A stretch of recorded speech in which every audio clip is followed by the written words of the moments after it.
saludo de paz y bien a todos. Están cordialmente invitados a la tercera sesión de la Cátedra de Ética Itinerante con Fernando Piar, de la Red para la Formación en Revisoría Fiscal.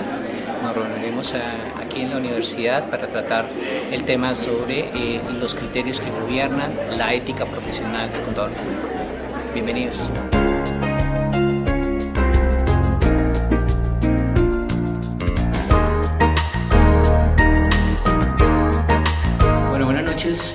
Bienvenidos a la Universidad de San Buenaventura, Bogotá. Esta es la casa de los buenaventurianos. Hoy vamos a tener la cátedra itinerante, la sesión 3, y voy a darle paso así de una forma tranquila a la doctora Noelia Henwich, que es la vicerrectora académica de la Universidad de... Bienvenidos a la Universidad de San Buenaventura, Bogotá.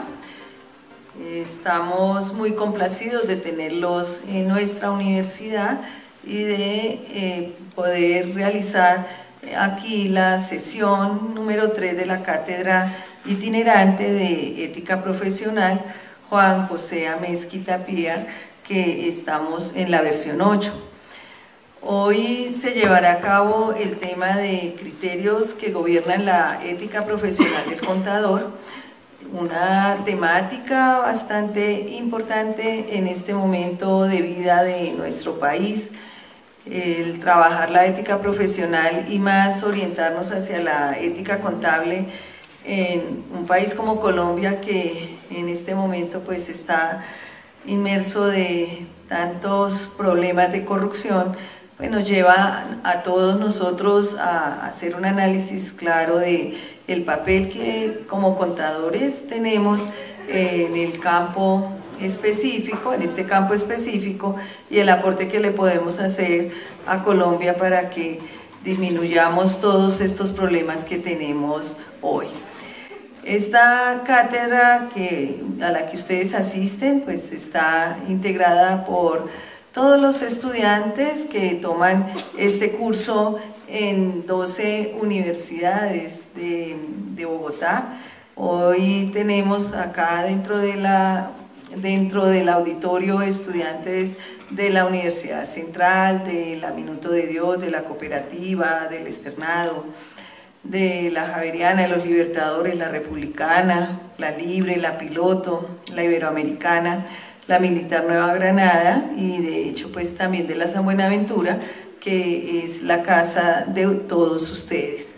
Les agradezco inmensamente a los doctores, profesores que están acompañando en representación de las otras universidades, y también pues les doy un saludo de bienvenida a todos los estudiantes y a todas las personas que están hoy con nosotros. Sé que esta es una experiencia bastante positiva para todos ustedes. Les doy la bienvenida y les recuerdo que el lema que nosotros tenemos acá en nuestra universidad es que quien llega a la universidad, el solo hecho que lleguen a nuestra universidad, que entren a ella y compartan con nosotros, ya los hace bonaventurianos. Entonces, un saludo muy especial para todos ustedes.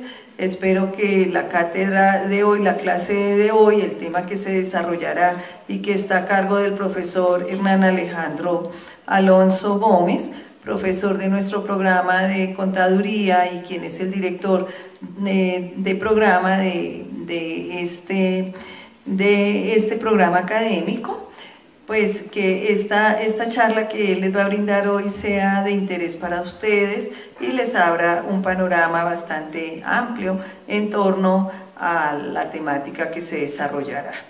Bienvenidos todos y que disfruten pues la sesión del día de hoy. Muchas gracias. Pero yo quisiera, pues para iniciar un poquito el tema, compartirles un pequeño fragmento de uno de los libros que tocan la ética profesional. Este texto es un texto muy bonito que tuve la oportunidad de encontrármelo acá en la universidad en unas tertulias de lectura que hacíamos algunos profesores de diferentes facultades. Me reunía con profesores de filosofía, de teología, del Centro de Estudios del Desarrollo Humano, del CIDED, del Centro de Estudios, y hacíamos lecturas o hemos hecho algunas lecturas de algunos libros como parte de un ejercicio un poco académico, en horas pues obviamente un poco de las tempranas, porque es la hora mejor para leer. Y este libro es de un autor que se llama Martín Carbajo Núñez. Él es uno de los, digamos, de los escritores más asiduos en temas de San Francisco de Asís. Este texto se llama Francisco de Asís y la ética global. Entonces voy a compartirles un pequeño fragmento para que veamos un poquito el pensamiento franciscano frente al tema de la ética y especialmente en ese momento de globalización. Este fragmento se llama Una ética de la hospitalidad y dice así: la paz, en cuanto a plenitud de vida, precisa de sentidos integradores que superen el desencanto de la posmodernidad, el individualismo despersonalizador y el relativismo narcisista. En este sentido, la persona y el mensaje de San Francisco resulta especialmente necesario para hacer de nuestro mundo un hogar donde todos se sientan acogidos y respetados, una familia acogedora porque éticamente regulada. El significado más antiguo de la palabra griega ethos es el de residencia, morada, lugar donde se habita. La ética intenta construir una morada acogedora para todos los hombres. Sus ideales, valores y sentidos buscan crear un ambiente hospitalario en el que todos puedan vivir en paz consigo mismos, con todos los demás, con Dios y con la naturaleza. Inspirándonos en Francisco de Asís, proponemos una ética de la hospitalidad como respuesta a los retos de la globalización. Se distingue entre hospitalidad relativa, que es la más común, y hospitalidad absoluta. La primera está condicionada. El anfitrión exige unos ciertos requisitos para acoger al que llega, sobre todo si se trata de un desconocido o un extranjero. Por ejemplo, le pregunta su nombre, su procedencia, le indica lo que puede y lo que no puede hacer en el espacio y tiempo que le concede. La hospitalidad absoluta, sin embargo, es incondicionada, sagrada, inviolable. El anfitrión abre su casa al que llega, le deja entrar, le concede un lugar sin que necesariamente el invitado tenga que aceptar los términos de un pacto. El advenedizo de hecho sigue siendo desconocido, anónimo. No se pierde reciprocidad aunque se desea que exista. Quien acoge no ejerce ningún poder sobre el hospedado. No se comporta como jefe de casa, a pesar de que podría hacerlo con todo el derecho. La hospitalidad se ofrece, se dona al otro antes de que él se cualifique, antes incluso que sea sujeto de derecho y sujeto con nombre y apellidos. Consideramos que este tipo de hospitalidad sería la mejor respuesta ética a los desafíos de la globalización. Entonces quería como leer ese pequeño fragmento de este texto que me ha gustado, y en el cual el autor hace una descripción un poco de lo que en términos de Francisco de Asís él denomina el diálogo con los demás y un diálogo fraterno y abierto como un principio de hospitalidad ético. Bueno, entonces ahora sí entremos pues como en la temática del día. Criterios que gobiernan la ética profesional del contador público. Bueno, pues esta intención, digamos, es que la responsabilidad de generar confianza que está establecida mediante la fe pública está dispuesta por una ley en Colombia, que es la Ley 43 del año 1990. En esta ley se le ha dado al contador público, a lo profesional en Colombia, esa autonomía y esa calidad de dar fe pública en el contexto en el que se ejerce y que es necesario en términos generales discutir. Precisamente vamos a discutir sobre esa responsabilidad, vamos a mirar una serie de argumentos que incluso nos van a permitir comprender el significado y las implicaciones que como contadores hoy requiere la sociedad, ¿sí? Y vamos a tratar de identificar con claridad esas diferencias que hay en conceptos que han venido evolucionando y cambiando también con el desarrollo de este proceso económico en el cual estamos inmersos como país hoy.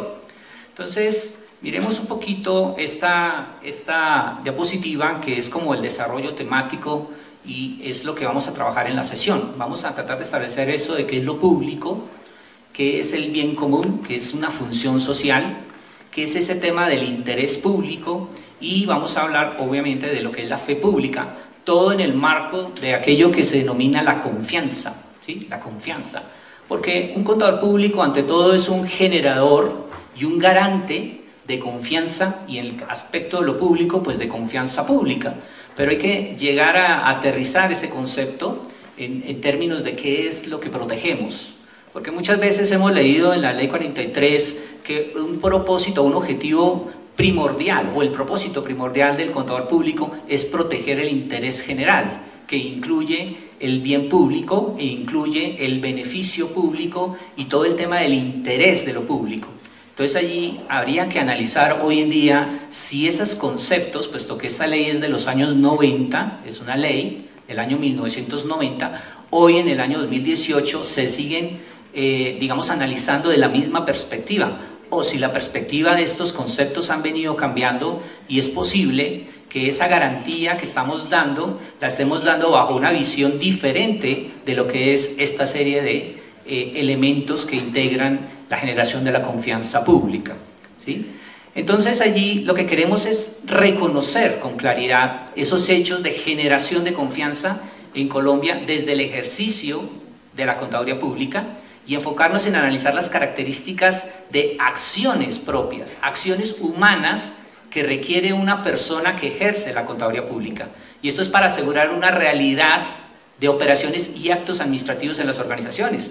Curiosamente, este tipo de situaciones hoy que se evidencian en medios de comunicación, que incluso fue algo que motivó la acción democrática del fin de semana, ¿cierto?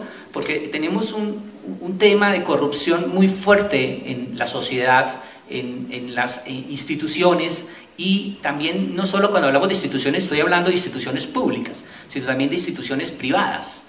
Es decir, que hay un flagelo fuerte que está amenazando la confianza pública y que genera en ese proceso también una pérdida en el ejercicio del contador público, ¿sí? Entonces aquí hay que entrar a reconocer qué es aquello que genera confianza pública y sobre qué es que realmente ejercen los contadores públicos. En algunos casos me he encontrado en algunas charlas o en algunos espacios académicos con los estudiantes y con algunos colegas donde discutimos respecto a qué es lo que realmente hace un contador público. Y le pregunto yo a muchos, oye, ¿y por qué tú estudiaste contaduría pública? O sea, ¿qué fue lo que te motivó a ser contador público? Por lo general uno encuentra en primeros semestres la misma respuesta.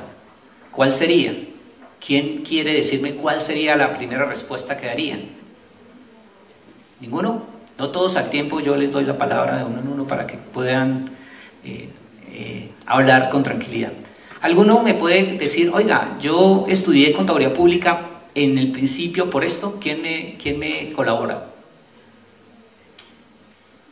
¡Ah, caramba! O están muy concentrados en lo que estoy diciendo o están totalmente dispersos. Bueno, generalmente la respuesta de un estudiante de primeros semestres es porque en mi colegio tomé cursos de contabilidad comercial o en mi colegio me enseñaban la parte de comercio, o sea, era un colegio con vocación hacia el tema de comercio y entonces dentro de esas clases tomaban un curso de contabilidad y que tal vez le pareció interesante llevar contabilidad de las empresas. Entonces es como la primera respuesta que dan estudiantes y que tal vez de pronto en algún momento alguien les preguntó en sus primeros semestres académicos y dieron esa respuesta. Es porque a mí me gusta llevar la contabilidad porque aprendí algo de contabilidad en el colegio, cuando tuve un profesor muy de pronto chévere que me enseñó algo de contabilidad y me pareció interesante eso y pues creo que ese era el ejercicio. Un poco más avanzados en el proceso, ya los estudiantes empiezan con unas definiciones un poco ya más elaboradas y entonces se encuentra uno con respuestas como esta. Yo estudio contaduría pública porque eso da plata. ¿Sí? Entonces uno le responde, ¿da plata en qué mercado? Porque pues en Colombia con 250.000 contadores públicos en ejercicio y casi 300.000 estudiantes, la competencia es bastante fuerte, ¿no? Y más con una profesión que tiene graves problemas de estructura de unidad, ¿no? Entonces, cuando se va a hablar, por ejemplo, por esta época de declaraciones de renta, ¿cierto? Hablaba esta mañana con alguna profesora de la universidad que me decía, oye, no puedo creer que yo le cobro 400.000 pesos a una persona por hacer la declaración de renta, y me dijo que era muy cara porque había otro contador que la hacía en 50.000 pesos. Desde luego que eso es una significación del nivel de conocimiento que se tiene sobre lo que es elaborar una declaración de renta y la responsabilidad que se tiene en la elaboración de una declaración de renta, ¿no? Esto implica que tal vez esto sucede cuando la persona no tiene un conocimiento profundo y no sabe lo que es ser realmente un contador público. O sea, el ejercicio no se puede reducir a una cifra monetaria de bajo valor porque considera que hacer una declaración de renta es algo sencillo, sino porque hay de fondo algo que es que esa declaración debe representar una realidad económica de aquel que contribuye, y que usted debe de considerar dentro de su ejercicio profesional que esa es una forma de corrupción también, que es una forma de tomar recursos que no le corresponden sino que es de los demás. Entonces allí hay que empezar un poco este análisis respecto a lo que consideraríamos los criterios que gobiernan la ética de la profesión del contador público. Entonces miremos esto, aquí sí yo creo que va a tocar por obligación que me colabore. Entonces lo primero que vamos a hacer es analizar este aspecto, ese tema de lo público. ¿Qué es lo público? ¿Qué entienden ustedes por lo público? A ver, revisemos a alguien que nos quiera colaborar. ¿Alguien voluntariamente lo quiere hacer? ¿Qué es lo que usted piensa que es lo público? Ok, danos tu nombre y nos dices, mire, yo creo que lo público es esto. Bueno, buenas noches, mi nombre es Natalia Rodríguez, estudio en la Universidad Piloto de Colombia. Bueno, el término público se puede definir como toda la parte que pertenece al Estado, o sea, que le pertenece como tal a la sociedad, que busca un bien social para todos y que debe garantizar como tal, pues, si nos metemos a la profesión, garantizamos como dar buena fe de todo lo que elaboramos. Ok, bien. ¿Alguien tiene una opinión diferente a la que ella dijo? ¿No? ¿Ninguno? Preguntémosle a alguien más, profe Germán. Bien, sigamos por aquí, hay un muchacho muy querido. Buenas noches, mi nombre es Juan David Ortiz, soy de la Universidad Los Libertadores. Pues lo público va más relacionado con la parte legal. Nosotros como contadores debemos saber qué leyes nos aplican y qué leyes le aplican a la sociedad. Bueno, vamos a seguir avanzando un poquito con otro tema, con otro punto dentro de lo que está aquí establecido. Y veamos este otro. Entonces, ¿qué consideran ustedes que es el bien público? ¿Qué es el bien público? ¿Alguien más? Buenas noches, mi nombre es Miguel Cordillo, de la Universidad Militar. Un bien público, pues, creería más que tiene que ver con aquellas propiedades que tiene como el gobierno, tiene que ver con entidades públicas más que todo. Ok, ¿alguien tiene otra opinión? Buenas noches, mi nombre es Julián Escobar, de la Universidad de San Buenaventura. Bueno, ¿qué es un bien público? La Constitución dice que el Estado es un Estado social de derecho, o sea que tiene que ser benefactor de las causas sociales de un pueblo. Entonces creo que esa es, busca el bien de un país. Entonces, ¿qué creen ustedes que es el interés público? A ver. Buenas noches, mi nombre es Ana María de la Universidad Central. ¿Qué es el interés público? Es el interés que busca cada persona individual. ¿Listo? Ok. ¿Alguien tiene una opinión contraria? ¿Sí? Mira, aquí hay una opinión contraria. Claro, tú dices que no, que tienes una opinión contraria, sería bueno. Pues yo pensaría que el interés público, buenas noches, mi nombre es Laura Bermúdez de la Universidad Piloto. no es un interés propio de nosotros, sino es más como colectivo, lo que uno va, lo que es como, es esencial y que, o sea, es algo que nosotros debemos dar a la comunidad, no es propio de nosotros, sino es más público, como eso. Sí, como el nombre lo indica, es un interés todo, ¿cierto? Es lo que entendemos también un poco sobre el interés público. ¿Qué crees tú que es el interés público? ¿Qué es el interés público? Dame tu nombre y la ¿listo? Jason Rodríguez, de la Universidad Externada. Pues es un bien que es como un bien común para todas las personas que hay como en una sociedad. ¿Ese sería el bien público o el interés público? Es buscar como el bien. Ayúdele que los compañeros le colaboren porque... Un beneficio para las personas, para todos. Ok, perfecto. Es como un interés porque todos tengan un beneficio, ¿cierto? Que todos estén albergados allí. Bueno, miremos este otro. Entonces, ¿qué son bienes comunes? ¿Qué son bienes comunes? Bueno, buenas noches. Mi nombre es Nora Sánchez, soy de la Uniminuto. Y los bienes comunes, me imagino que son como los que le competen a la nación, al pueblo como tal, por los que debemos velar. Ok, bien. ¿Una segunda opinión? ¿Alguien tiene otra opinión? Muy buenas noches, mi nombre es Jason García de la Universidad Central. Bienes comunes yo lo veo como los bienes que nosotros podemos utilizar, tales como parques o otros territorios que son de bien para la sociedad, que nos sirven tanto de interés individual como interés colectivo. Bueno, miremos una siguiente.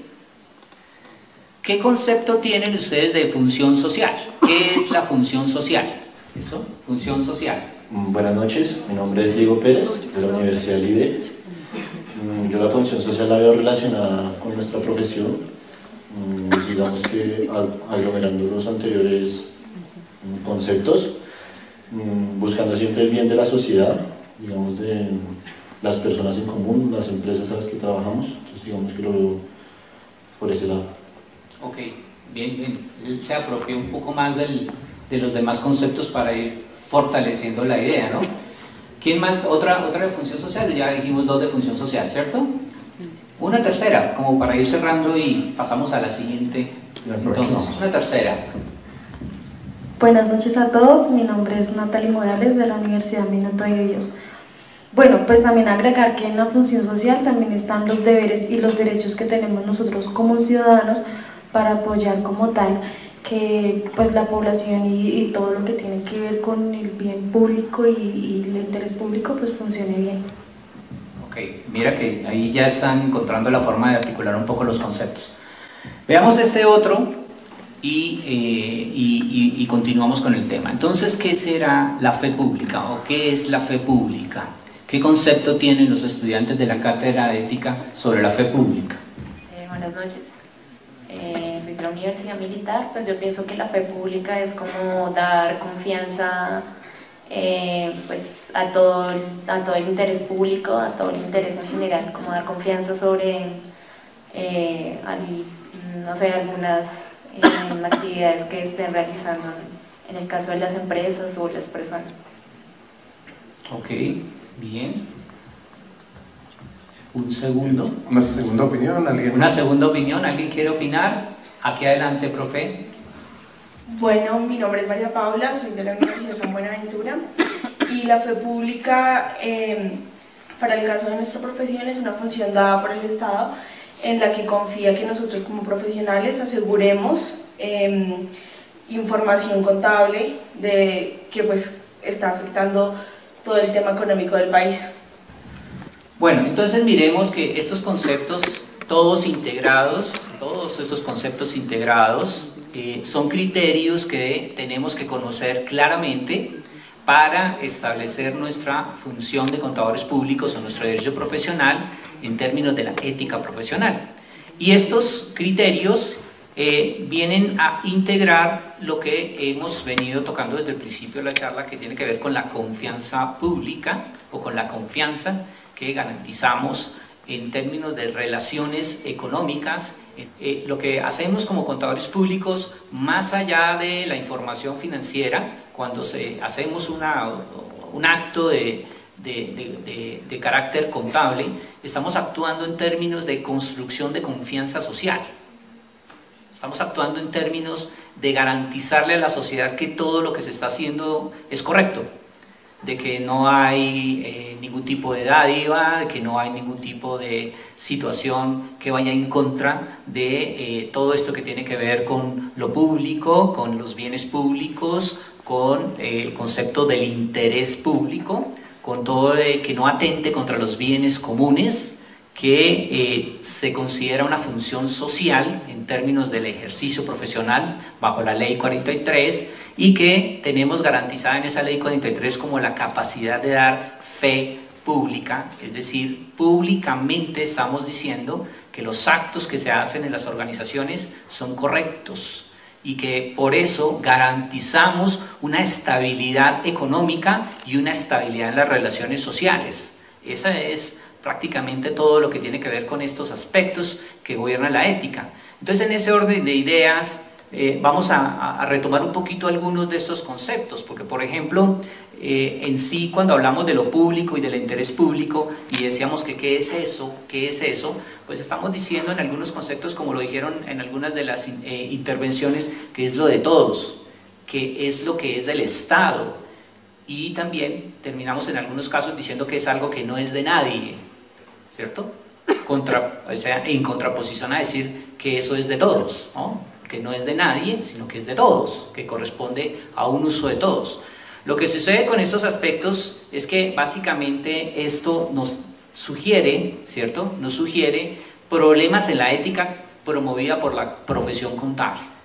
Es decir, ya entrada esto de lo público y del interés público, en términos del ejercicio, sugiere problemas en la ética que promueve la contabilidad y la profesión de la contabilidad, la contaduría pública. ¿Por qué? Porque hemos encontrado un poco con las nuevas tendencias y las nuevas teorías un aspecto relevante en cuanto a que el interés del Estado como ficción política y jurídica, o sea, eso que ustedes han venido diciendo en las intervenciones, que lo público es de todos, que los bienes comunes los podemos usar todos porque son comunes, que el interés público es el interés de todos, esa es una estructura que venía dándose en la sociedad como algo que era ficción política y jurídica, o sea, se establecía a partir de los procesos políticos y jurídicos, y entonces decíamos, sí, esto es de todos, y ¿qué hace el contador? Protegerlo de todos, y ¿qué es eso de los bienes comunes? Es algo que usan todos, ¿no? Pero hay que ir mirando un poquito el tema porque hoy en día hay una redefinición de estos aspectos, hay una redefinición de esos intereses y de todos estos criterios, y esa redefinición nos lleva a un problema de lo económico. Es decir, hoy, por ejemplo, cuando hablamos del interés público, si lo hablamos en la profesión, por ejemplo, desde la estructura de lo que es estándares internacionales de información financiera y reportes de información financiera, hablamos de reportes de información financiera de lo público en los mercados de valores. O sea que ese concepto del interés público ya está un poquito redefiniéndose por la intervención y el desarrollo del sistema de globalización económica, ese sistema que está avanzando con una política, digamos, dentro de una economía neoliberal, desde luego, de libre oferta y demanda, y que ha llevado a que el Estado se considere como corrupto en términos de lo que está sucediendo, de tal manera que lo que buscamos con esto es entrar a redefinir qué es lo público. Porque si lo público no está siendo adecuadamente gestionado por el Estado, que era en principio quien propendía de ello, hay que redefinir el concepto de lo público. Entonces, por ejemplo, hay cosas que en teoría diríamos que son públicas, pero que están a cargo de privados, ¿sí? Hay cosas como las bolsas de valores que son mercados públicos. Ahí que el mismo Yalvi dice que tú debes de hacer informes o reportes de información financiera de interés público, tanto que se dice que una empresa está obligada a rendir cuentas públicas, porque sus capitales y sus intereses son públicos. Entonces el concepto de lo público empieza a redefinirse en este espacio del desarrollo humano, de lo que sucede en la actualidad, y empezamos a cambiar estas definiciones. Entonces ya lo público no es de lo del Estado, los bienes comunes no necesariamente son del Estado, los bienes comunes ni siquiera hay veces son nuestros, ni siquiera son comunes, resultan ser privados. Y entonces hay unas redefiniciones que concentran un cambio en el ejercicio del contador público. Porque entonces, fíjate que en algunos países, sobre todo en los países anglosajones, no hay contaduría pública, hay contador profesional. Es una gran diferencia. Aquí cuando hablamos del contador público, pensamos que incluso el contador público es parte del Estado, o sea, deviene del Estado y tiene una función dentro del Estado, desde luego por una ley que le ha otorgado esa función social de dar fe pública para garantizar una confianza en la sociedad y en términos económicos. Pero resulta que la redefinición del sistema económico ha hecho que hoy no hablemos entonces en esos mismos términos, sino que ya protegemos el interés público de lo que es realmente privado. ¿Sí? O sea, cuando hablamos de proteger el interés público y rendir cuentas públicas de las empresas que cotizan en las bolsas de valores, y entendemos que el supervisor de la Fundación IFRS son los mercados de capitales. Si ustedes van un poco y analizan quién es el supervisor de la Foundation que tiene el IASB, que emite los estándares para reportes de información financiera, pues ahí van a encontrarse, por ejemplo, con la SEC, ¿cierto? Las bolsas de valores, o el regulador de las bolsas de valores de Europa, de Japón, ¿cierto? Con los que desarrollan ingeniería de modelos financieros. Ellos son los supervisores y son todos privados, no son gobiernos, no son recursos de los gobiernos, no es organismos internacionales. Gracias, doctora Nobli, por acompañarnos un ratico. Y aquí cambia toda esta estructura entonces, y hay una redefinición de eso. En esos términos, entonces tenemos que empezar a pensarnos entonces en qué es lo que somos contadores públicos. O sea, el cambio de pensamiento de esta, digamos, de esta economía posmoderna, ¿cierto? De esta economía neoconservadora, o como más la denominamos nosotros, un poco neoliberal, en el que el Estado, lo que se busca es una reducción del Estado, reducirlo porque consideramos que es corrupto, por ejemplo. Entonces decimos, no, el Estado es corrupto, hay que reducirlo. ¿Y qué debe hacer el Estado? Pues en términos de economía, el Estado solo tiene 3 funciones, en términos de economía neoliberal. Una función es proteger al individuo de una agresión de externos. Entonces eso implica que el Estado controla el ejército como una forma de proteger al país. Una segunda función es proteger al individuo de una agresión de otro individuo interno, es decir, que debe generar justicia, administra la justicia, que alguien no afecte a otro, ¿no? Eso es. Son dos funciones del Estado. Y la tercera función del Estado queda únicamente en remitirse a una regulación que permita el desarrollo del libre comercio. O sea, que haya libertad absoluta para que la misma economía se autorregule. Y no tiene ningún tipo de intervención dentro de la economía. Por eso, en términos de este sistema, lo que era público, lo que era de todos, pasa a manos de los privados, quienes no son corruptos, en teoría, no son corruptos, administran lo público y lo hacen más eficiente. Esa es la redefinición que hay del concepto del interés de lo público, de los bienes públicos, de todo esto que estamos hablando del interés público. Entonces hay que pensar un poco qué es lo que hacemos contadores públicos cuando decimos que protegemos el interés común. Es posible que la ley 43 del año 90 esté resultando en este momento descontextualizada a la realidad económica del momento. ¿Alguien quiere responder esa pregunta?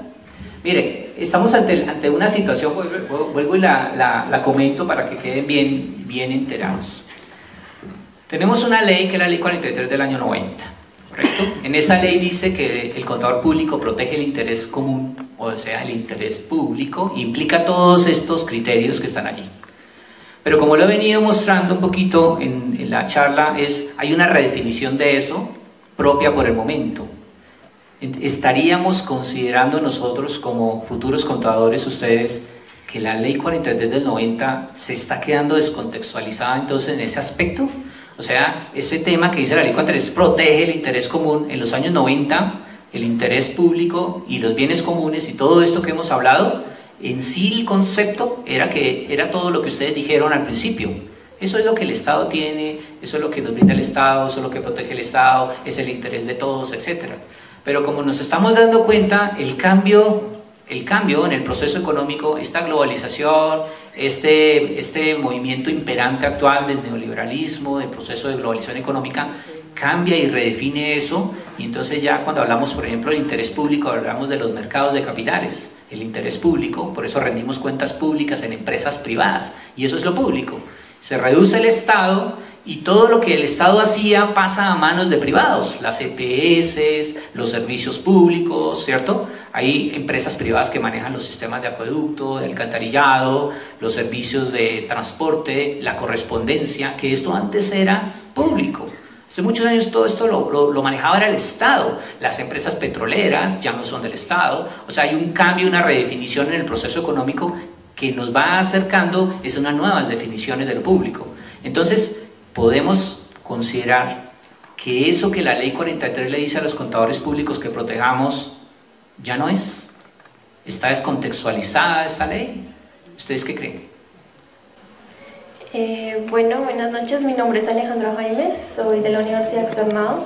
Me parece que con este caso la ley se quedaría un poco corta, también debería como actualizarse lo que nosotros debemos defender según cómo se está actualizando la sociedad. Ok, ¿alguien más tiene otra opinión? Porque nos comentó algo allí, pero... Dice que está muy larga la pregunta. Dice que está muy larga la pregunta, la respuesta fue cortísima. Okay. Mi nombre es Humberto Devia, de la Un Minuto.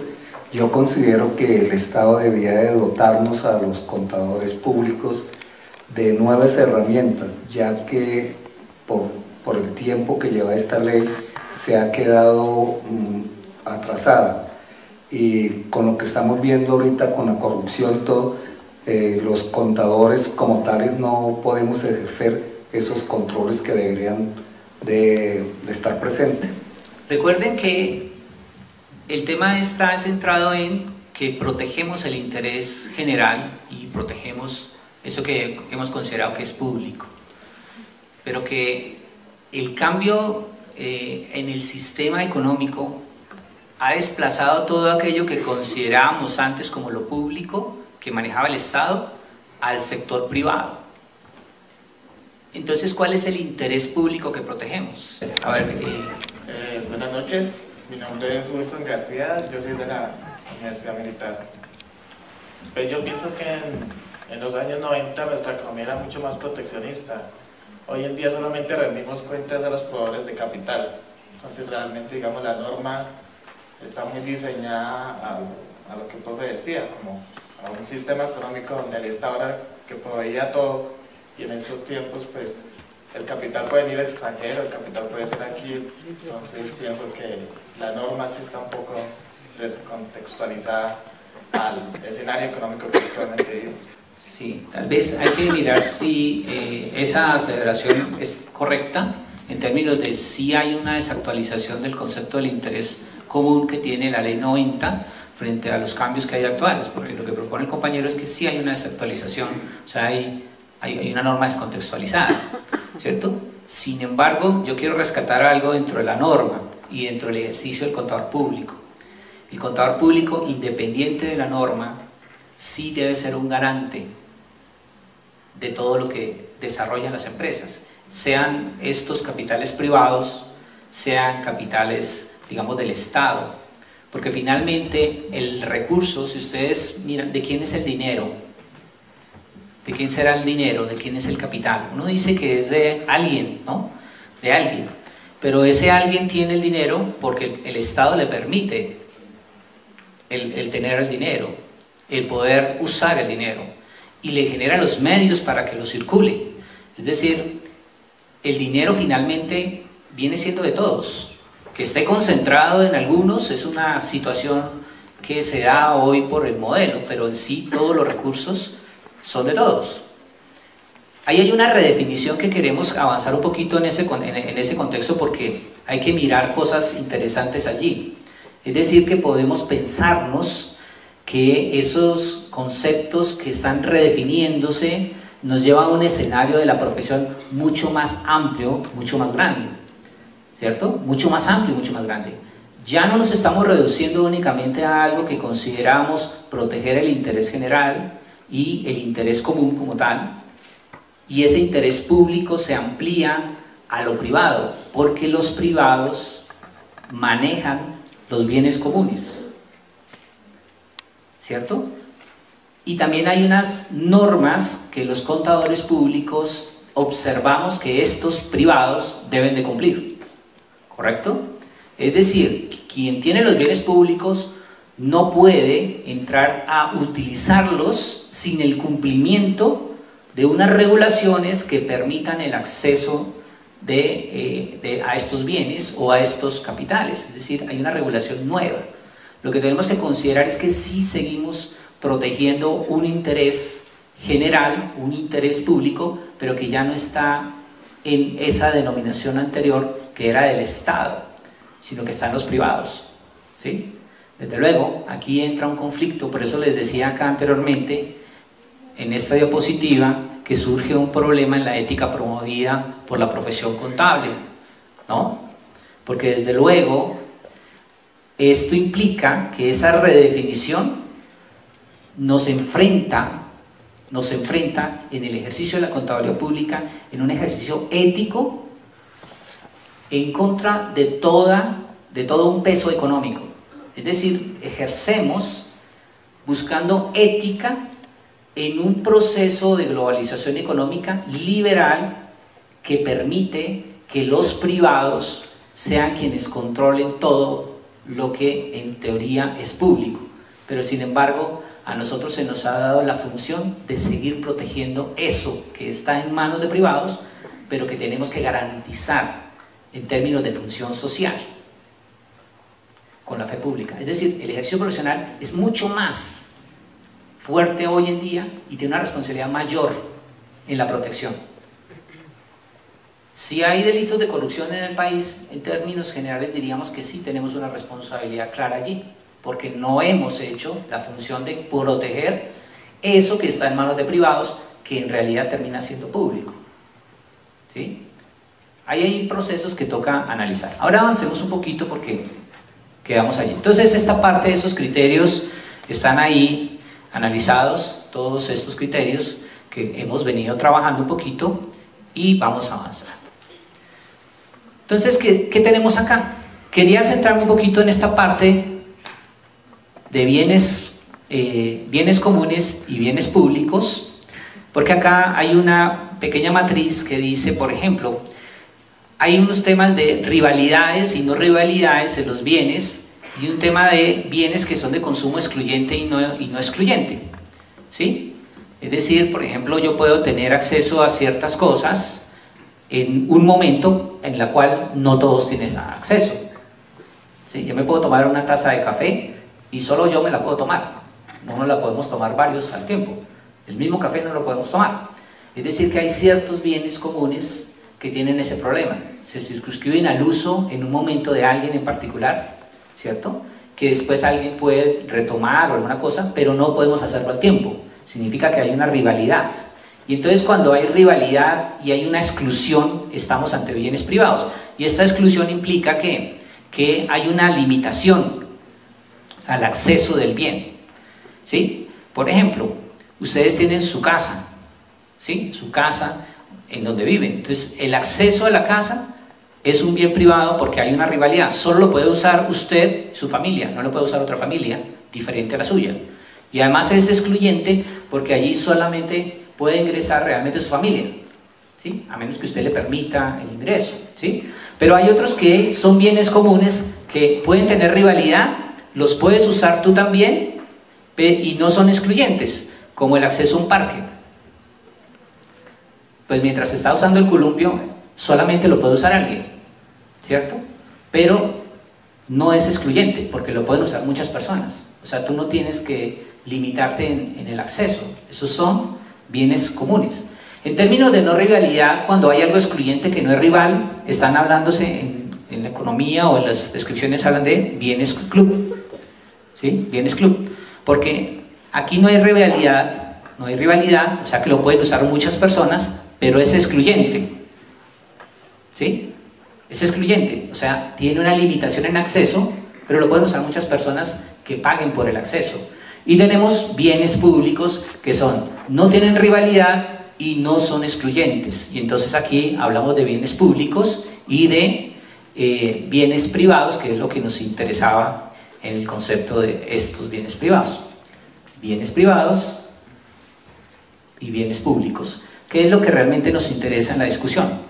Los demás se podrían estudiar y ya que ustedes lo puedan hacer en forma personal, lo podrían analizar. Voy a colocarles este pequeño video que tiene que ver un poco sobre estas cosas. ¿Por qué juegas sola? ¿Por qué nos quedamos afuera? Esto no tiene gracia. ¿No tendría más sentido que hagamos algo juntos? ¿No sería más inteligente? ¿No sería una vida mejor para todos? Sin embargo, el mundo es diferente. ¿Por qué será? Toda nuestra vida se basa en recursos.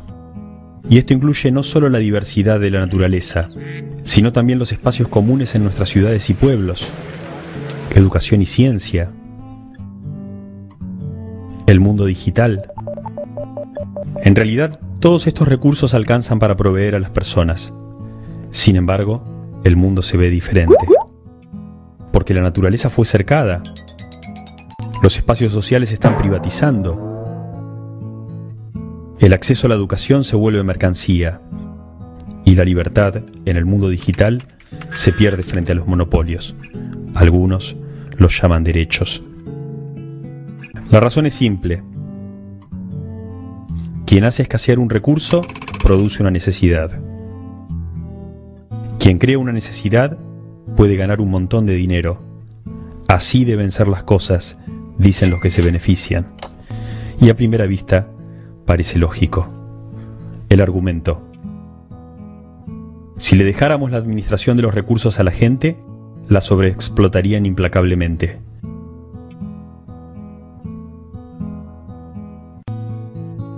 Imagínese si un pastizal, donde cada pastor del pueblo lleva a pastorear a sus ovejas. Pero, ¿por qué solo una?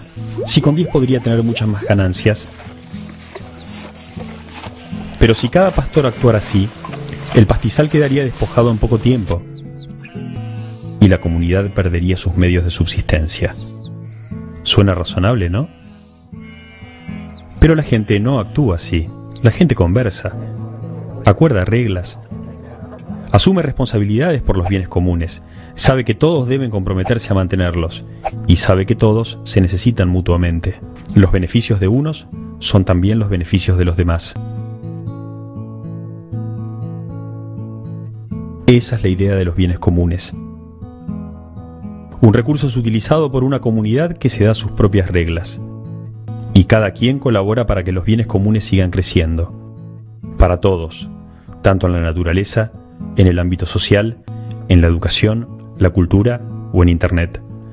Es una idea que se vive todos los días en el mundo entero y sin la cual no podríamos tampoco pensar respuestas para los grandes desafíos, como la educación, la salud, el cambio climático y la seguridad alimentaria.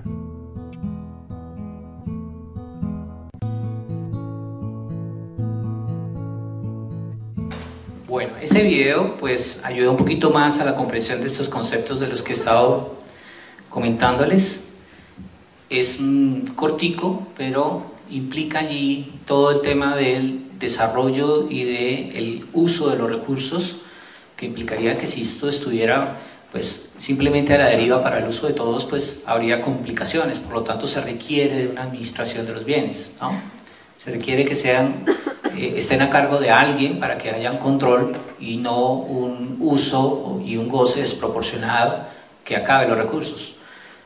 Esto es, digamos, lo teórico, lo que implica ese desarrollo de los bienes, del uso de los bienes públicos, de estos intereses que existen sobre los bienes públicos y lo que hoy podemos considerar el uso también de esos bienes y ese interés nuevo que plantea los nuevos mecanismos o las nuevas formas de ver la economía actual. Y allí es donde pues, vemos reflejado un poquito esto que hemos venido hablando en términos de estos criterios que les comentaba, ¿sí?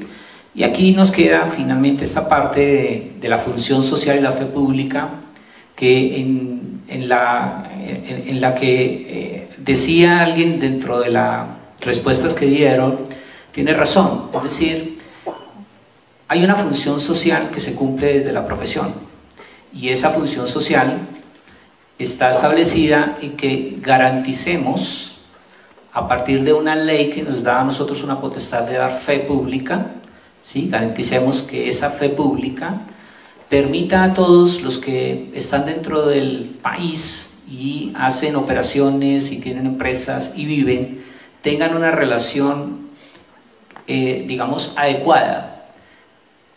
O sea, que hay una función social de organización, ¿cierto? De organización.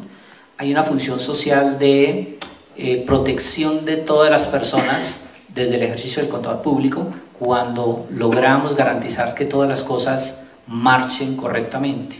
Y eso es lo que espera en principio el Estado cuando le otorga al contador público esa función de dar fe pública con carácter social.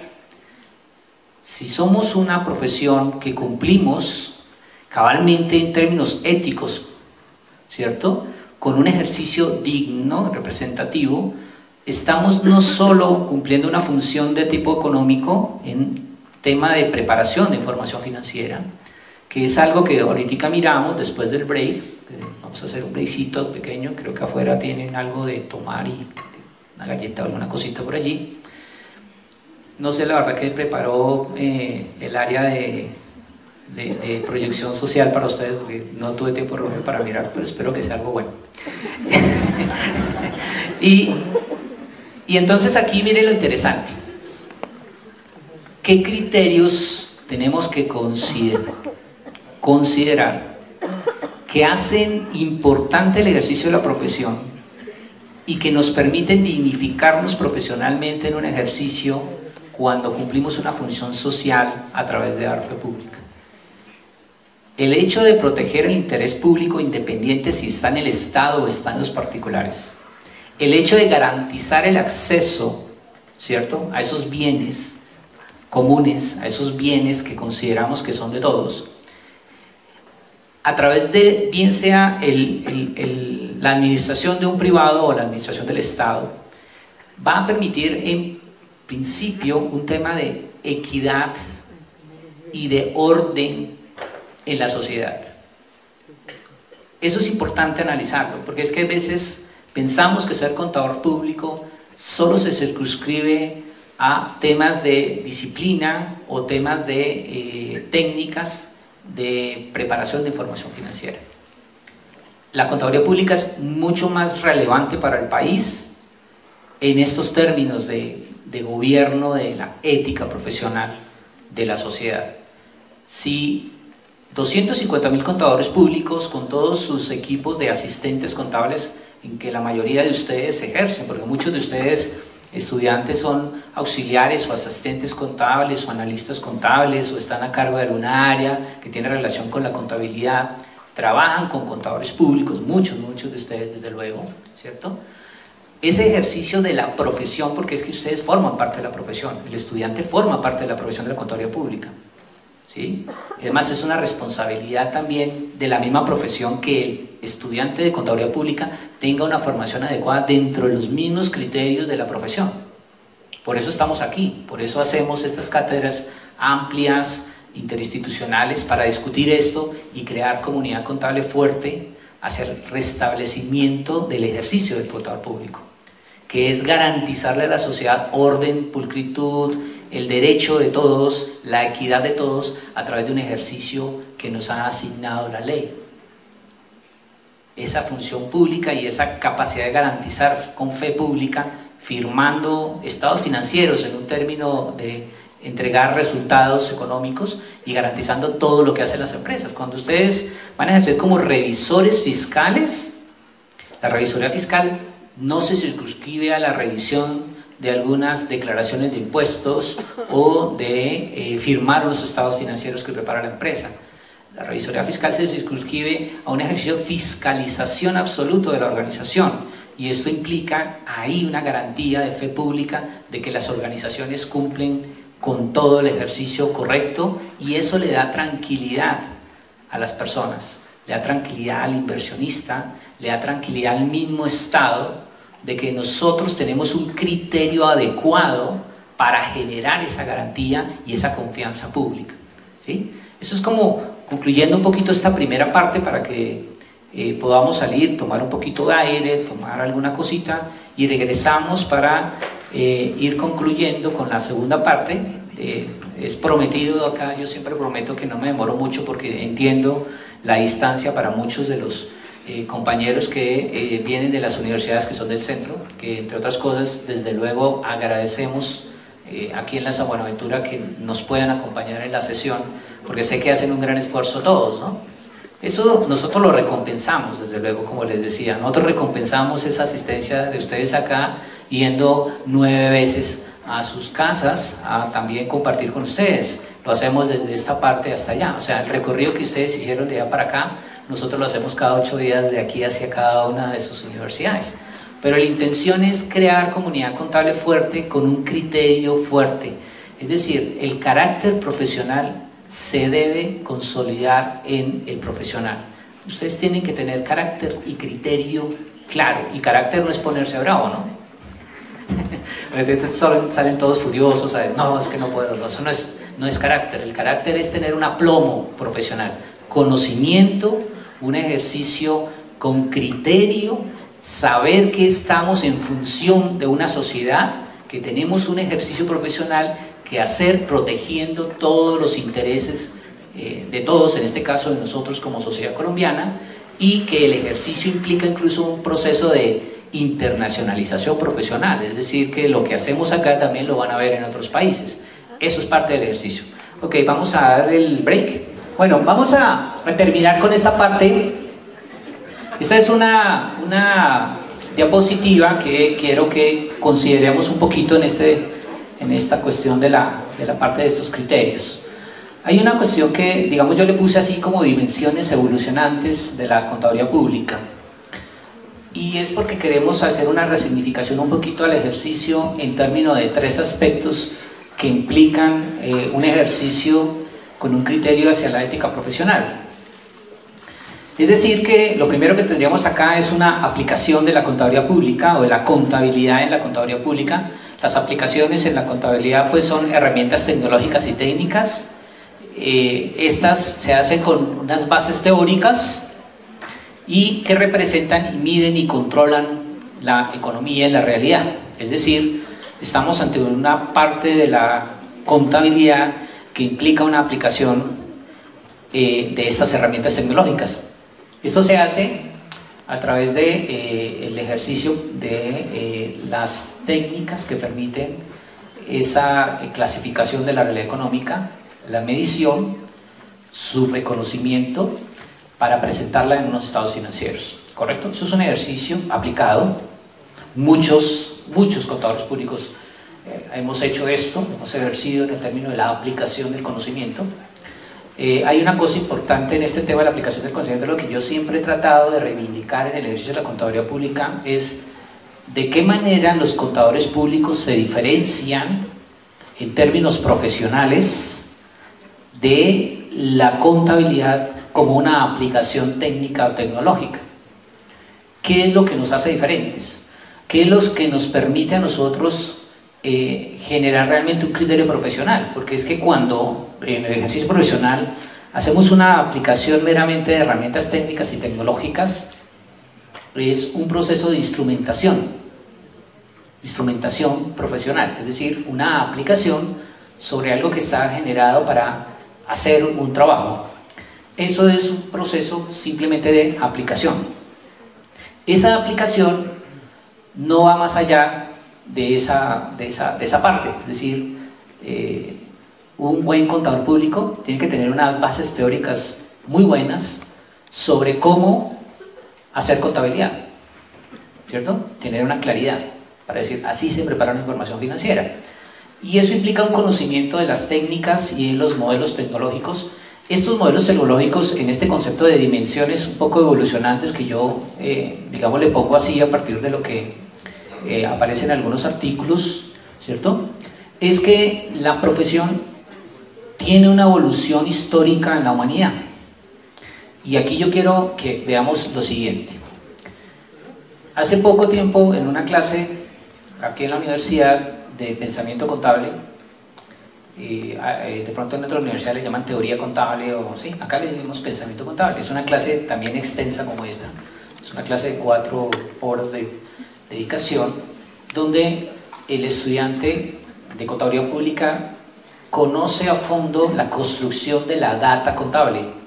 La data contable es ese volumen de información que se ha venido construyendo durante todo el desarrollo humano para que lleguemos a lo que tenemos hoy en términos de contabilidad.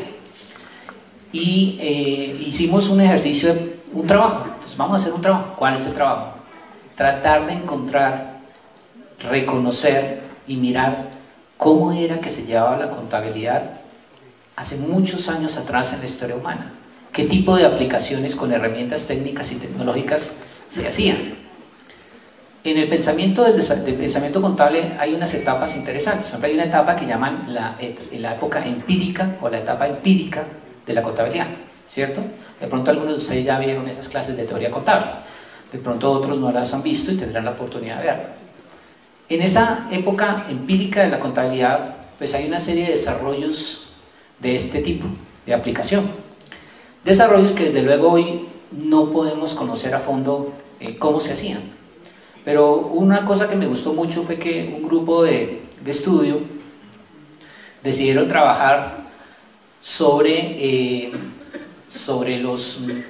Ay, ahora me olvidó, pues, las sociedades de hace 6.500 años antes de Cristo, ¿cierto? Los sumerios, ¿sí? Los sumerios, para establecer cómo era que los sumerios hacían una aplicación con herramientas técnicas y tecnológicas en su momento, 6.500 años antes de Cristo. Estamos hablando de una sociedad que tenía un nivel de avance, ¿cierto? No igual que el nuestro, desde luego, pero hacían contabilidad. Entonces, venga, les cuento lo que me encontraron este grupo.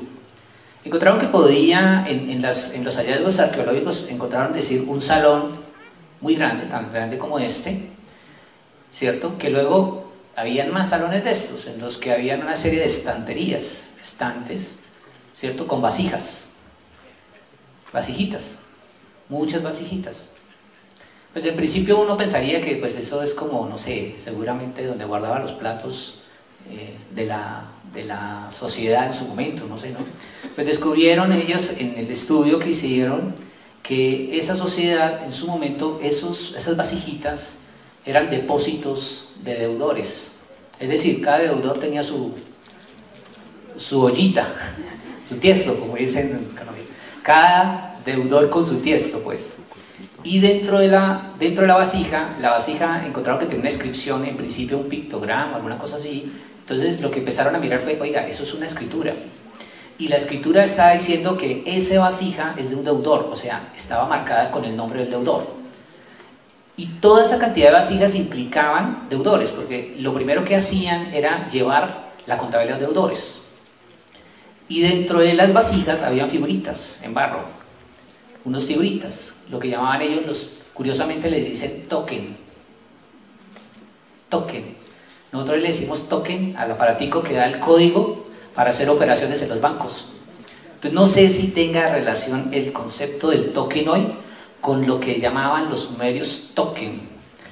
Y había dos tipos de token, los token plax, los sencillos, y los token complex.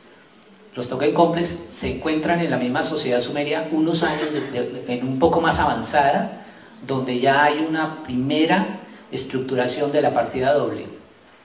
Curiosamente, en esta es una partida sencilla, una sola vasija en la cual depositaban X cantidad de figuras que implicaban un animal, o un objeto que le pertenecía a alguien que le habían vendido a esa persona. Por lo tanto, era fácil saber cuánto deudaba la persona simplemente contando el número de objetos que representaba algo como una deuda. Y a medida que iba pagando, tomaban el objeto y lo perforaban y lo volvían a colocar en la vasijita. Entonces, de esa manera, aquellos objetos perforados eran los que ya había pagado y los que no, pues los debía. Y ese era el sistema de llevar el control de la información de los deudores, que era lo que tal vez les interesaba en su momento a esa sociedad. Luego encuentran cosas como nuevas aplicaciones tecnológicas. Los mismos sumerios, en una cultura un poco más avanzada, encuentran nuevamente el mismo tipo de salones, pero en esta ocasión las vasijas tenían diferentes formas. Y habían los token complex. Los token complex ya eran unas barritas diferentes. Las anteriores eran figuras que implicaban, no sé, un animal, alguna cosa. Aquí ya eran unas barritas que también tenían una inscripción e identificaban a qué correspondían. Y estas barritas, ahí aparece el concepto de la transferencia, del ingreso y la salida. Y las vasijas, que tenían diferentes formas, ya eran como las primeras taxonomías contables, es decir, tendrían lo que eran los inventarios, las cuentas por cobrar, ¿cierto? Las cuentas por pagar, etcétera, y vasijas con diferentes formas. Y lo que hacían es trasladar los token complex de una vasija a otra para poder llevar el control, ¿sí? Eso es interesante, pues, entenderlo, porque eso es una aplicación contable. En su momento, quien hacía eso era un contador. Pues de pronto no tenía título de contador. Porque viendo unas culturas un poco precolombinas, ¿no? Las culturas latinoamericanas, por ejemplo, los quipus que llevaban los incas, ¿cierto? A ver si me acuerdo el nombre del contador de los incas. Creo que le llamaban Quipucayamac, algo así, era el nombre. Era uno de los ancianos venerados de los incas, de mayor edad, quien tenía el más conocimiento, fíjese, el perfil del contador, ¿sí? El inca más avanzado de edad, con mayor conocimiento, un anciano venerado, que era el único que le llevaba las cuentas a todos en la tribu, y llevaba el manejo del quipus.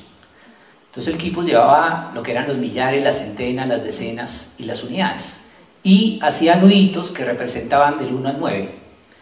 Entonces él llevaba allí el control de las deudas, por ejemplo, o de los productos en los quipus. Y era el contador de los incas, como decir acá el contador general de la nación, pues. ¿Sí? Pero eran aplicaciones de tipo tecnológica que utilizaban la contabilidad. Hoy en día la contaduría pública sigue aplicando aplicaciones tecnológicas, herramientas, instrumentación para poder reflejar la realidad económica. Aquí es donde tenemos que considerar que eso es lo que nos da las bases para la construcción de información que refleje la realidad de la economía. Y eso es algo que forma parte de la construcción de lo público y de los criterios que tienen que entrar dentro del análisis del ejercicio de la profesión. Por otra parte, hay otra cosa que sucede, que es que hay un concepto de disciplina, ¿sí? Y la disciplina es un avance en los procesos de la construcción del pensamiento que implica sistemas y subsistemas de información y control, que son expresiones contables empresariales. Es decir, la disciplina implica el desarrollo, el avance de la profesión, digamos que podríamos hablar ya un poco de las épocas clásicas, o de la época clásica de la contabilidad, en que ingresan esta serie de sistemas y subsistemas de información, como por ejemplo los sistemas de costeo, etcétera, ¿cierto? Los sistemas de control fiscal, ¿cierto? La contabilidad empresarial por sectores, subsistemas y sistemas que permiten la información y el control. Eso también forma parte de la data de la construcción contable, y eso también genera formas claras del reflejo de lo que realmente sucede en las organizaciones. Es decir, son formas que generan todo el criterio de lo que hemos venido hablando. Por último, tenemos el tema de lo que es la parte profesional. Y en la parte profesional es esa adjudicación de la función social a través de la fe pública como garante del orden y la seguridad económica, que es lo que yo les estaba diciendo anteriormente, antes del break. Es decir, que la contaduría pública tiene su desarrollo histórico dentro de su data de construcción de conocimiento, el desarrollo de aplicaciones o herramientas técnicas y tecnológicas para poder representar, medir y controlar esa realidad sobre la cual está llamado como profesional a la construcción social. ¿Sí? Y tenemos, por otro lado, en el término de la construcción de la contabilidad pública a partir de las disciplinas, toda la cantidad de sistemas y subsistemas que hemos establecido en términos de información y control sobre expresiones contables de las organizaciones empresariales. Esto nos hace comprender un poco más a fondo todo lo que implica la función social. Es decir, yo algo que siempre he sostenido en espacios de discusión con colegas, en la colegiatura, yo soy miembro del Colegio de Contadores Públicos de Colombia, en una época estuve trabajando durísimo con algunos colegas, hoy en día allá hay más gente que ha venido renovando el proceso. ¿Sí? Entonces acá hablábamos en una ocasión de qué es entonces la contaduría pública en términos de gobierno de ética profesional.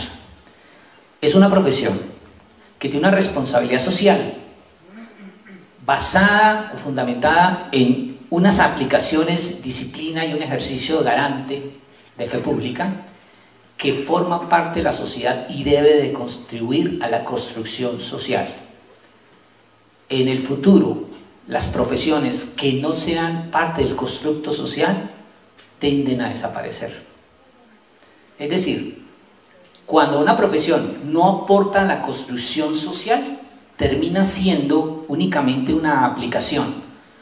Y hoy en día las aplicaciones se pueden sistematizar a través de tecnología.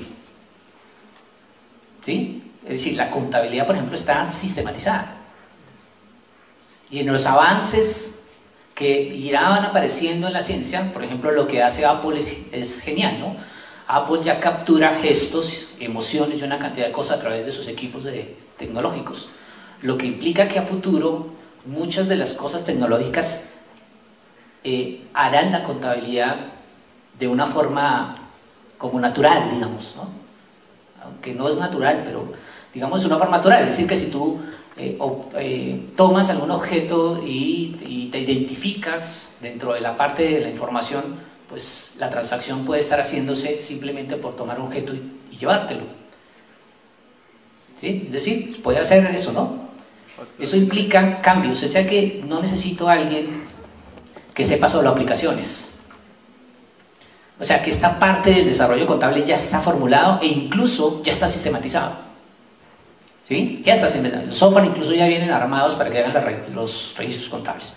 Pero, y este tipo de las disciplinas, los sistemas y subsistemas de información como expresiones también están entrando en procesos de sistematización. Y entran como en un diseño incluso de desplazamiento. Entonces, en alguna ocasión yo leí un artículo que decía que, por ejemplo, la contabilidad pública era una profesión que tendía a desaparecer en el futuro. Pues la forma de no desaparecerla es siendo altamente profesionales en una función que solo puede hacer el contador público y que no la puede hacer ningún software, que es garantizar que esas realidades sí correspondan a lo que se hace y construir sociedad, porque es que esto de garantizar orden y seguridad económica en las relaciones entre terceros, entre el Estado y los terceros, eso es una forma de construir sociedad. Es decir, si como contadores públicos nosotros no somos parte de la constructo social, pues vamos a desaparecer como profesión. ¿Sí? Pero si formamos parte de esas profesiones que contribuyen en la construcción de sociedad, realmente es una profesión de futuro. Y así como históricamente los token plaques y los token compacts que utilizaban allí los sumerios y luego todo lo que pasa a través de la historia con otros elementos que aparecen allí en el desarrollo del pensamiento contable, seguiremos siendo una profesión de punta si formamos parte de la construcción de sociedad futuro. O sea, estamos pensando hacia futuro cómo vamos a construir sociedad. Yo hago una apreciación, hay veces poco chistosa, pero que podría ponernos a pensar en el futuro como contadores públicos. ¿De qué manera estos criterios de los que hemos venido hablando en el ejercicio de la contabilidad pública los estamos asumiendo para el futuro de la profesión, cuando en el 2020 o 2022, es 2024, nuestra sociedad piensa por ejemplo, colonizar Marte, colonizar la Luna y colonizar una cantidad de planetas que tienen ahí en lista, los viajes al espacio, ¿cuál será el sistema de garantía que haremos nosotros en la construcción de esa sociedad? Porque seguramente, así como los sumerios tenían contadores y los incas tenían contadores, ¿cierto? El futuro también requerirá de profesionales que garanticen la construcción de una sociedad con equidad, ¿cierto? Con criterios, porque el empresario puede desbordarse en el ejercicio de su administración, pero el contador público es el que le genera criterio ético a las organizaciones. Es decir, tú tienes que tener una capacidad profesional para indicarle al empresario qué es lo correcto, qué es lo que se debe hacer y cómo se debe hacer para que se logre el propósito de dar fe pública en realidad. Porque entonces hay veces nos limitamos a decir que la fe pública la da la ley 43, y si la ley 43 se deroga, entonces no hay fe pública. En países donde no hay la firma como fe pública, sino que se requiere que firme un contador público para garantizar, porque lo hacen simplemente por una construcción, ¿cierto? Una construcción que se ha dado de tipo moral, es decir, nosotros creemos en esa persona que se ha preparado para eso, para afirmar y aseverar que eso está bien, para asegurarnos y garantizarnos, sin necesidad que haya una ley. Entonces, hay veces pienso que en Colombia el contador se pega mucho al tema de la ley, pero no mira su esencia en el derecho profesional bajo la construcción de esos criterios que gobiernan la ética profesional. Entonces, aquí está, digamos, nuevamente la última diapositiva, que es simplemente la primera en la que ustedes consideraron este tema. Para cerrar, nos quedan ahí 10 minuticos, entonces en esta parte nuevamente voy a preguntar. Entonces miremos nuevamente, entonces con todos estos contextos, ¿qué es lo público? ¿Qué es el bien público? ¿Qué es el interés público? ¿Qué son los bienes comunes? ¿Cuál es la función social? ¿Y qué es esa fe pública para dar confianza pública? Puede responder cualquiera de esas preguntas el que quiera. A ver. Buenas noches, mi nombre es Joana Castañeda, vengo de la Universidad Cooperativa de Colombia. Pues voy a empezar por la fe pública. Creo que es lo más importante para nosotros como contadores, ya que es darle seguridad tanto a la empresa o al empresario para la toma de decisiones a futuro, y muy importante, la persona que va a invertir en esa empresa, porque va a tener confianza y seguridad de que va a estar en buenas manos su inversión. Ok, bueno, hay un concepto. Veamos por acá alguien más. Buenas noches, mi nombre es Eduardo Duque y vengo de la Universidad Republicana. Pues pienso que de los 6 conceptos que tenemos ahí, todos van al mismo lado. Al ser contador, somos como el intermediario de lo que es, digamos, el Estado con las personas naturales o jurídicas. Entonces somos como los encargados de dar nuestro criterio de las personas, digamos, a los que asesoramos con el Estado. Yo soy Nicolás Camargo de la Universidad Libre. Pues nada, dentro de un contexto, lo que nos ha planteado el docente pues es muy importante. Desde que mirábamos que lo público, que era lo que teníamos todos como Estado, que todos podíamos tener acceso a ello, y cómo lo público tiende a ser algo ya privado, que como lo vimos en el video, de que se crea una necesidad y de tanto explotarla, pues empieza a verse ya de otro contexto.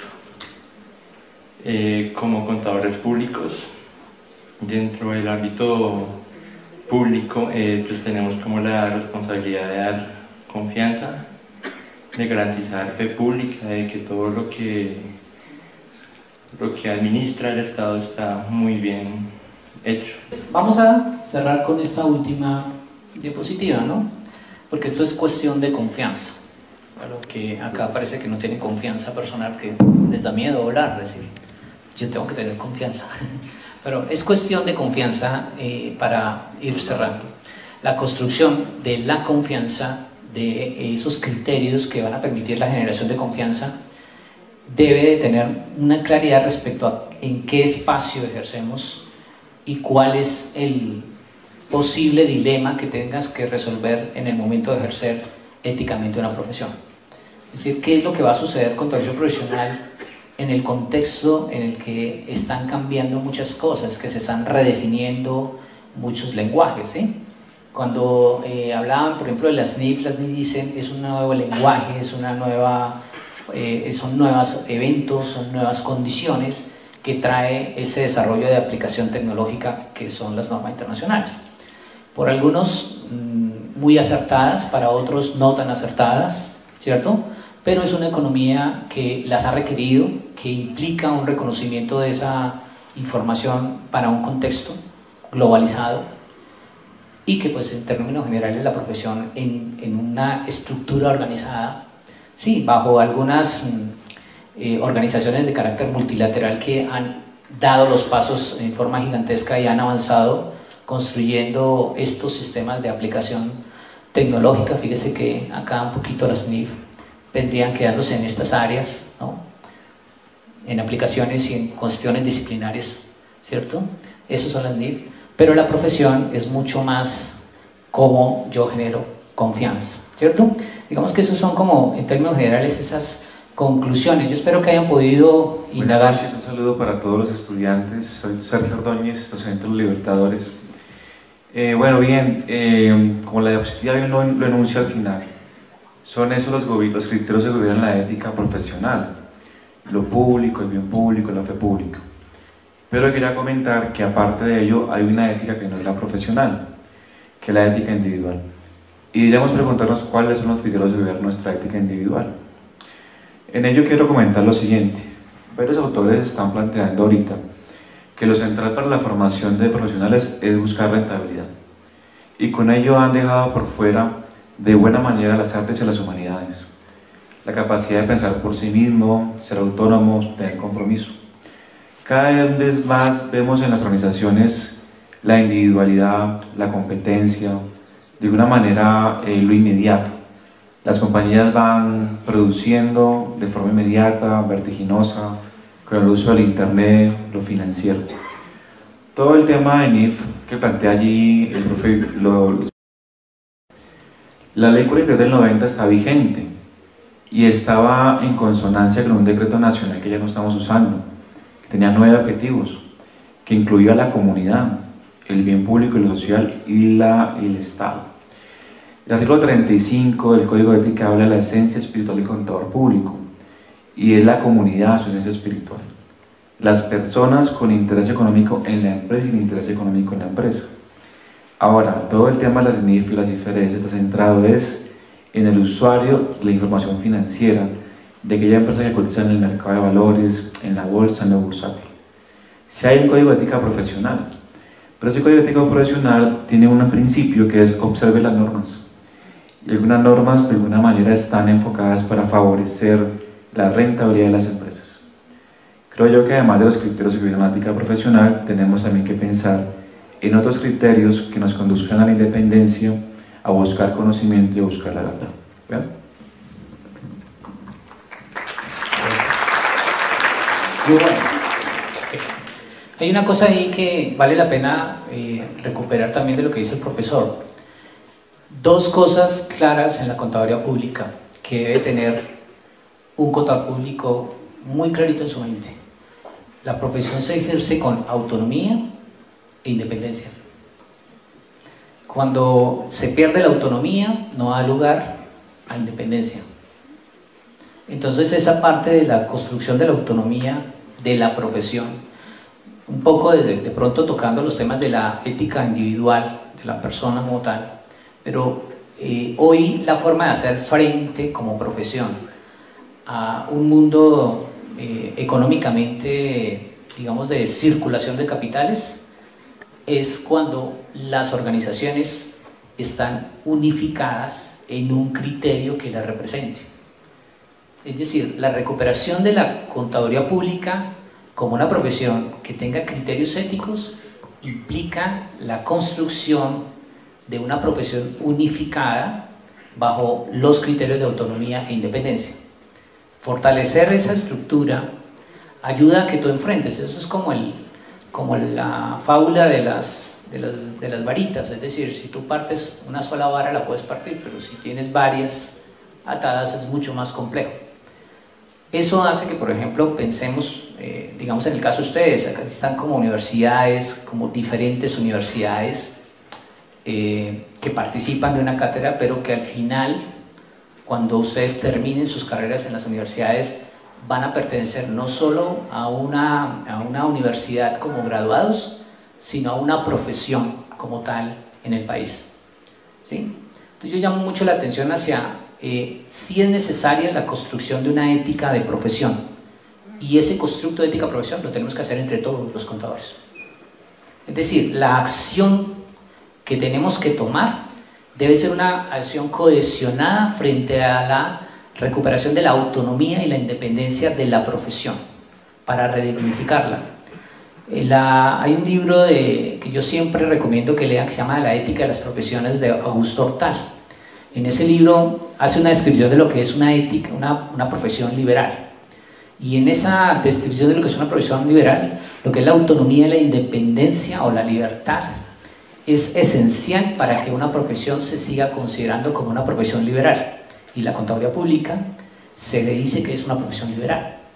De una profesión liberal todos viven, no es la profesión la que vive de todos. Es decir, la profesión es consultada para su desarrollo como tal, para el desarrollo de la sociedad, es consultada la profesión. No es que la profesión viva de la sociedad. Entonces hay una recuperación que tiene que hacerse de esos criterios o de esos principios que generan una profesión, para mí una profesión muy bonita, una profesión que yo quiero mucho, que la respeto mucho, ¿sí? Porque tiene una función muy importante en la sociedad, porque tiene un ejercicio de desarrollo y de dinamismo en la economía. O sea, una empresa lo primero que requiere es un buen contador público, y si hay un buen contador público que la oriente adecuadamente, hay una empresa que crece, hay una empresa que crece con un paso seguro, y eso es parte de lo que es la ética de la contaduría pública. Creo que por hoy podemos cerrar. Agradecerles a todos pues su asistencia, y pues sabemos que tienen un viaje largo muchos, entonces por acá los esperaremos cuando lo quieran.